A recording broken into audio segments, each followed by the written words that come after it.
Civil War.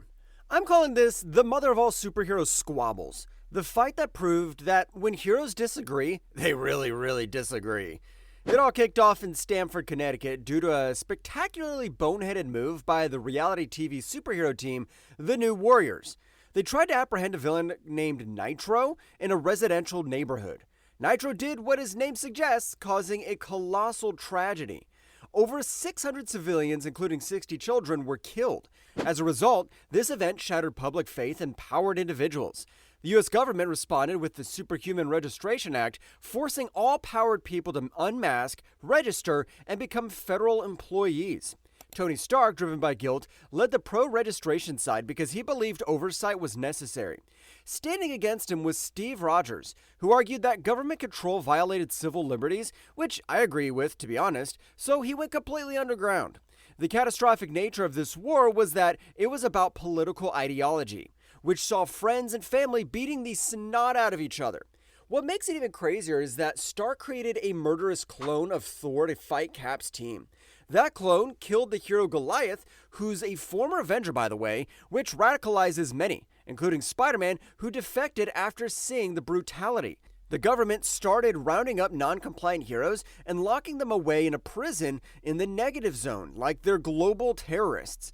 The war's conclusion came during a massive brawl in New York. Rogers was on the brink of victory, pinning down Stark, but civilians tackled him, begging him to stop, saying, "You're just fighting for the sake of fighting." Rogers realized they had forgotten the people they were fighting for, and to prevent further destruction, Captain America surrendered. He was arrested, granting the pro-registration side a hollow victory. The final tragic note came almost immediately when Steve Rogers was assassinated on the courthouse steps. The superhero community was left registered but utterly broken, led by a guilt-ridden Tony Stark. That's why, folks, never discuss politics with your boys unless you want to end up killing each other. Dark Knight's Metal. Just when you thought Batman couldn't get any more dramatic, it turns out his DNA was a secret portal for an evil bat god. Dark Knight's Metal began with Batman's investigation into strange heavy metals that were secretly introduced into his DNA as a trap laid by Barbados, which is basically an ancient bat god from the Dark Multiverse. By using Batman as a human portal, Barbados violently breached the barrier between worlds. The war started the moment 7 twisted versions of Batman, known collectively as the Dark Knights, emerged from the darkness. Each knight represented a nightmare scenario like the Batman who laughs, a Jokerized Batman. The catastrophe was the rapid, complete subjugation of Earth. The Dark Knights conquered the entire planet, reshaping cities into gothic horrors. What makes it even crazier is that the horror was deeply personal. The heroes were fighting distorted, murderous reflections of their own leader, Bruce Wayne. To sink Earth permanently into the dark multiverse, the villains captured the world's population to use as a massive psychiatric battery, with even Superman trapped inside. The stakes were immediately existential. If Earth sank low enough, the entire multiverse would collapse into darkness. The war ended with the crucial discovery of the 10th metal, or Element X, a substance of pure creation. Batman and Superman, having escaped, reunited with the League and adorned themselves in armor made of Element X, which allowed them to manipulate reality. The League fought back the Dark Knights, while Batman teamed up with a temporarily sane Joker to defeat the Batman who laughs. In the final climactic act, the heroes physically pierced the source wall itself to violently break the dark energy holding Earth. They managed to pull the planet back into the light, but in doing so, they tragically shattered the source wall, unleashing new cosmic threats and fundamentally changing the structure of the DC universe. War of the Realms. If you thought a skirmish in New York was bad, wait till you hear about the time all 10 realms of the Norse cosmos decided to invade Earth at once. It was the long game master plan of Malekith the Accursed, the king of the Dark Elves. He had meticulously conquered the other 9 realms of the World Tree, and Earth, or Midgard, was the last bastion standing. Very convenient. The war officially began when Malekith activated the Black Bifrost, teleporting his massive coalition of frost giants, fire goblins, and various war angels directly into Manhattan. The invasion was instant. The Avengers were caught off guard and Thor was trapped in the land of the frost giants. The catastrophe was global and absolute. Malekith divided up the planet among his allies. The Frost Giants froze North America, the Fire Demons scorched Asia, and the Dark Elves hunted across Europe. Even Antarctica was not safe. I guess Malekith wants to kill those cute penguins too. I don't know. What makes it even crazier is that Earth was the last spot of freedom in the entire world tree. If it fell, the war was lost forever. The psychological blow was immense, with even the Venom symbiote being corrupted by dark magic. The heroes were forced into a desperate worldwide retreat, fighting a grueling guerrilla war just to save scattered refugee groups. The war ended through the evolution of Thor. While Captain America and a strike team rescued him, Thor realized that brute strength alone wouldn't win. He nailed himself to the World Tree, Yggdrasil, sacrificing his remaining eye to gain the cosmic wisdom necessary to defeat Malekith. Then he reforged the hammer Mjolnir into the heart of the sun and returned with the power of the God Tempest. In the final confrontation, Thor used his newfound wisdom to turn Malekith's own monstrous army, the Wild Hunt, against him. They tore the Dark Elf King apart. Thor was then rightfully crowned the new All-Father of Asgard, and peace returned, though the entire planet had some serious real estate damage to fix. Apparently, to win a galaxy-spanning war, sometimes you need is a really good book club and a new hammer. Darkseid War. Ever wonder what happens when a god-level villain has a daughter with a massive grudge? I'll give you a hint. It involves a lot of punches and a massive reality shakeup. The Darkseid War began with a sinister conspiracy orchestrated by Grail, the Amazonian daughter of Darkseid. She wanted to kill her own father and manipulated events to bring an all-out war between Darkseid and the Anti-Monitor, the literal destroyer of universes. The war started when the Anti-Monitor arrived on Earth. The Justice League was immediately caught in the crossfire of a clash that violently shook the very fabric of reality. The catastrophe immediately shifted when the Anti-Monitor actually succeeded in killing Darkseid. The sudden death of a new god released massive amounts of cosmic energy that immediately sought out the nearest powerful vessels, the Justice League. The major catastrophe was the transformation of the heroes into gods, which stripped them of their fundamental humanity. Batman became the god of knowledge, Flash became the god of death, and Superman became the god of strength, corrupted by solar energy. What makes it even crazier is that the heroes became a much more terrifying threat as the villains, as the natural order unraveled. The war ended through the eventual resurrection of Darkseid and the immense cunning of the remaining uncorrupted heroes. Grail used the newborn child of Superwoman to absorb the Omega Sanction, which resurrected Darkseid in the infant's body, but crucially under her total control. The Justice League managed to separate the Anti-Monitor from the anti-life equation, and the Anti-Monitor is successfully killed. The baby Darkseid is reverted to an infant state, and the Justice League members were thankfully stripped of their godhood, returning to normal but deeply traumatized. It's pretty insane, but I would say the strongest dictators still have to deal with family drama. Age of Apocalypse. If you have a mentally unstable, time-traveling son, maybe just put him in timeout instead of letting him use a temporal displacement device. The entire dystopian nightmare began with a misguided act of time travel by Legion, the supremely mentally unstable son of Professor Charles Xavier. Legion traveled back in time to assassinate Magneto, but a younger Charles Xavier sacrificed himself to save his friend Magneto, dying in the process. This act erased Xavier from history. Witnessing this, Magneto adopted Xavier's dream, but the timeline was shattered. Without Xavier to oppose him, the ancient mutant warlord Apocalypse awoke a decade ahead of schedule and promptly conquered the whole of North America. This new timeline was a dystopian nightmare where only survival of the fittest was law. So doomscrollers like you probably wouldn't survive a week in this era. Apocalypse launched a full-scale genocide called The Culling, slaughtering millions. What makes it even crazier is that heroes were twisted into villains, like Beast becoming a sadistic torturer, and Cyclops a loyal prelate. The situation threatened the entire planet as the Human High Council in Europe began preparing a nuclear armada with the intention of literally glassing North America to stop Apocalypse. The few remaining heroes, led by Magneto and Rogue, fought a hopeless war, but they had one advantage: the time-displaced Bishop, the only person left alive who remembered the true history. The war ended with a desperate all-or-nothing suicide mission. Magneto's X-Men coordinated a final assault on Apocalypse's Citadel to reach the Imkron crystal and send Bishop back in time to fix Legion's massive screw-up. As the human nuclear missiles began falling, incinerating the continent, the X-Men fell one by one.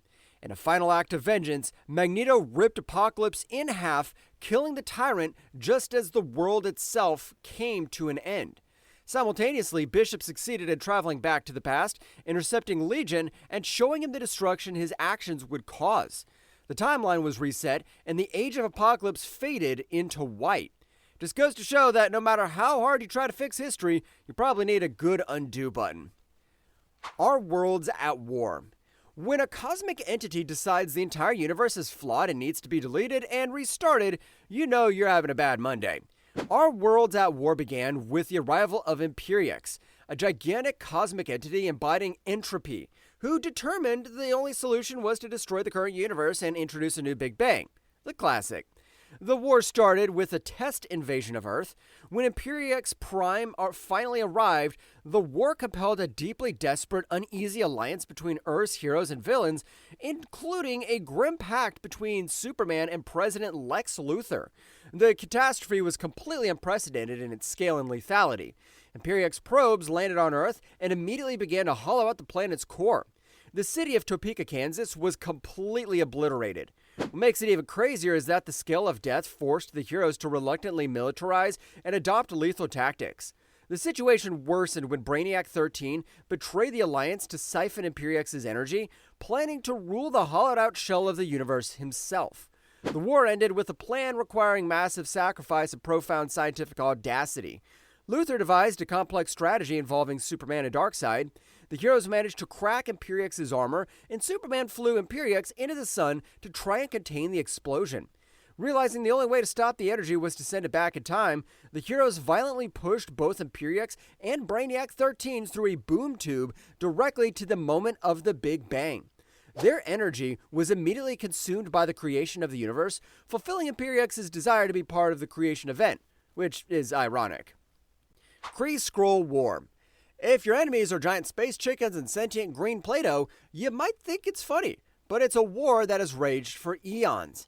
The Kree-Skrull War was an ancient interstellar conflict between two gargantuan galactic empires, the militaristic Kree and the imperialist shape-shifting Skrulls. It kicked off on Earth when the planet was identified as a strategic beachhead. They just had to find a way to get Earth involved, I guess. The Kree wanted to devolve humanity. The Skrulls got there first, infiltrating human society by impersonating high-rank government officials and even farm animals. The Avengers were drawn in when Captain Marvel, the guy, Marvel, not the girl, was captured, and they discovered the full extent of the Skrull invasion. The catastrophe was largely psychological and political. A massive wave of alien paranoia swept through the United States, spearheaded by a Skrull impersonating politician H. Warren Craddock, who launched a witch hunt against the Avengers. The heroes were branded outlaws. What makes it even crazier is that the full might of both alien armadas arrived in Earth's solar system, threatening to destroy the planet. The Avengers were hopelessly outgunned, with key members like the Scarlet Witch and Vision taken prisoner. The war ended through the completely unexpected intervention of Rick Jones, the Avengers' longtime sidekick. Captured by the Skree's leader, the Supreme Intelligence, Rick was put in a situation that triggered a latent evolutionary power within him called the Destiny Force. Using this sudden godlike psionic ability, Rick projected massive physical manifestations of Earth's Golden Age heroes, which physically froze both the Kree and Skrull fleets in time. This display of raw, unpredictable omnipotence absolutely terrified both empires. The Supreme Intelligence confessed he had manipulated the war to kickstart human evolution. The fleets retreated, and the war established Earth as a dangerous, volatile galactic player, proving that humanity possessed a potential power that even the oldest empires in the universe feared. So yeah, sometimes the best way to end a war is just to have your sidekick cosplay as a god. Sinestro Corps War. If the good guys get a ring powered by will, you can bet your bottom dollar the bad guys are going to get one powered by fear. The Sinestro Corps War began with a shocking revelation that the disgraced former Green Lantern, Sinestro, had secretly built a massive army powered by fear to rival the Green Lantern's will. The war officially started with a devastating coordinated assault on Oa, the Green Lantern headquarters. Sinestro broke the Guardians' prisoners, Parallax, the Entity of Fear, and the cyborg Superman out of containment. Simultaneously, his corps ruthlessly ambushed Green Lanterns across the galaxy. The catastrophe was the immense tactical disadvantage of the Green Lanterns. Their rings were strictly bound by a lethal force restriction, which strictly forbade them from killing, while the Sinestro Corps had no such inhibition. This resulted in a terrifying massacre. What makes it even crazier is that the war moved to Earth, which Sinestro intended to make the new center of the universe a dark capital of fear. The Anti-Monitor, now serving as the guardian of the Sinestro Corps, landed on Earth, threatening to consume the positive matter universe. The war ended when the Guardians of the Universe, facing imminent extinction, rewrote the Book of Oa to authorize lethal force. This single act immediately turned the tide.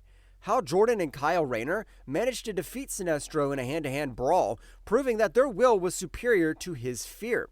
Meanwhile, the Guardians and Earth's heroes successfully damaged the Anti-Monitor, hurling him into deep space. Sinestro was defeated but achieved a philosophical victory. He claimed he had made the Green Lanterns better soldiers by forcing them to kill. Like, bro, what might be true, but just learn to accept your loss. The war concluded with the chilling prophecy of the Blackest Night being revealed.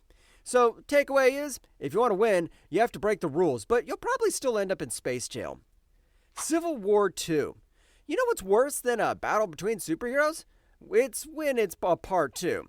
Civil War II began with the emergence of the inhuman named Ulysses Kane, who possessed the ability to profile the future with incredibly high probability, basically a fortune teller on steroids.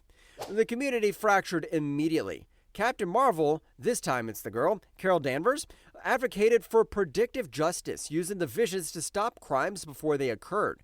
Meanwhile, Tony Stark argued that the future was never set in stone. The conflict turned kinetic when a vision led to an ambush on Thanos, resulting in the tragic death of War Machine. Stark, grief-stricken, kidnapped Ulysses to prove the visions were flawed, igniting open hostilities. The catastrophe spiraled quickly as reliance on Ulysses' visions led to dangerous authoritarian overreach. What makes it even crazier is that the turning point was a vision showing the Hulk slaughtering the Avengers. Even though Banner was cured, the heroes confronted him. During a tense standoff, Hawkeye shot and killed Banner with an arrow, claiming Banner had asked him to do it. Hawkeye's shocking acquittal deepened the schism.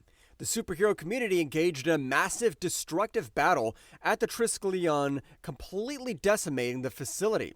The ideological war completely shattered trust, as friends fought friends over a potential future that might never have ever happened. The war ended with a final heartbreaking duel between Iron Man and Captain Marvel. As they fought, Ulysses experienced a final transcendent vision of a complete wasteland caused by their conflict. Ignoring the warning, Carol delivered a devastating blow that destroyed Tony's armor and put him into a medically induced coma. Just as the battle concluded, the cosmic entity Eternity appeared, and Ulysses ascended to a higher plane of existence, revealing his powers were merely a temporary stage in his ultimate evolution. The war ended with Captain Marvel vindicated but utterly isolated, leading a broken community. It's just like every argument on the internet, the person who started it leaves before you can finish. Blackest Night. Ever noticed how comic book villains who came back to life always seem to have an evil plan ready to go?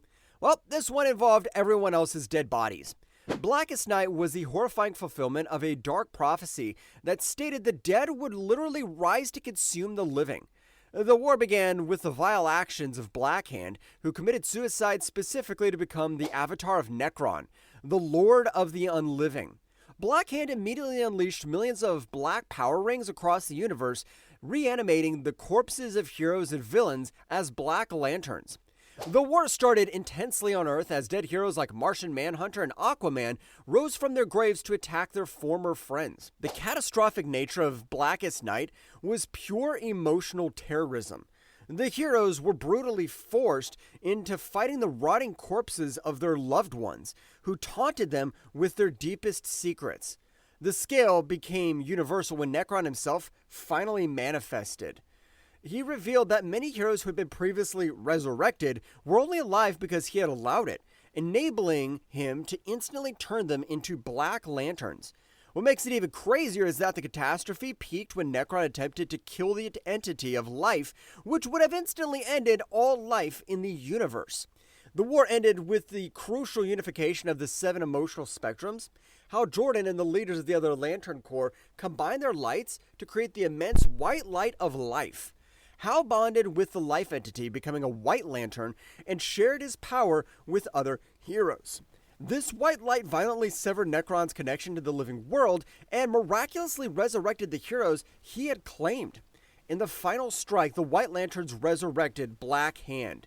By forcing life back into the avatar of death, Necron's link to the physical plane was violently disrupted, and the dead returned to their rest.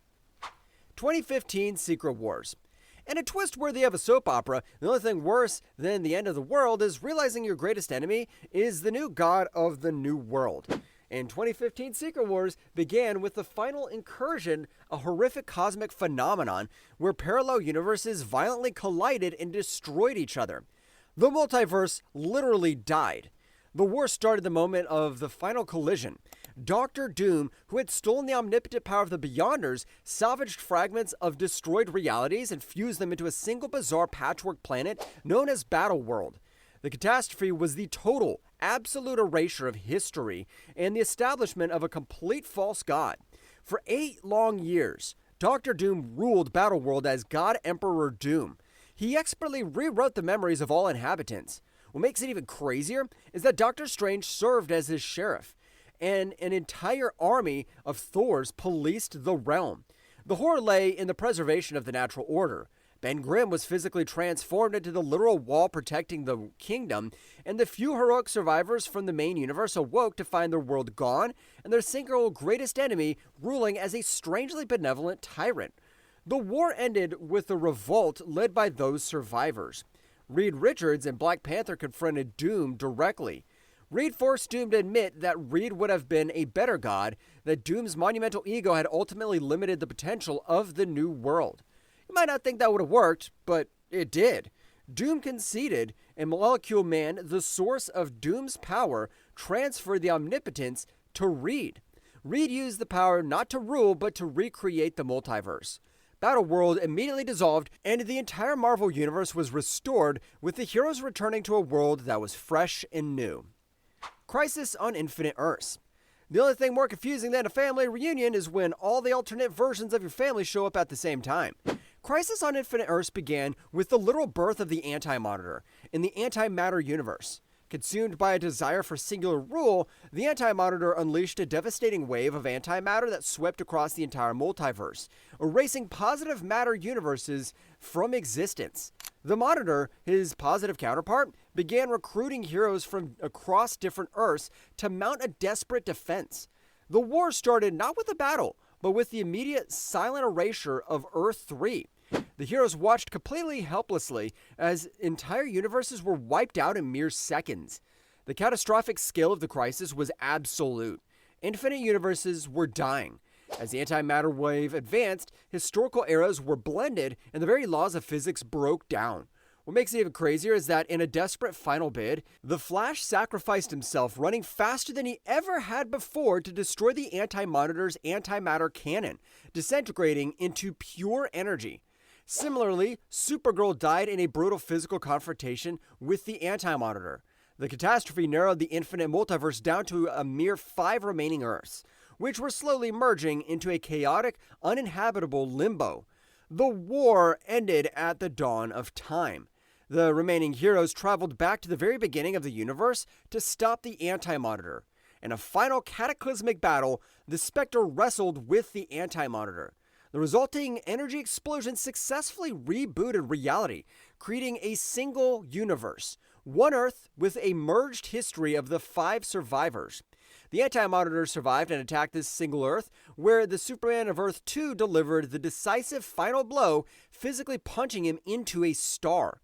The war ended with the establishment of a single continuity. The multiverse was gone, and only those who fought at the dawn of time remembered that it ever existed. So the main lesson is, sometimes to save everything, you have to delete everything else. Well, that's it for this one. If you liked the video, hit that like button, subscribe for more, and ring the bell so you never miss a drop. Craving more stories from comics, movies, and beyond? Check out this video right here. Cheers, and see you in the next one.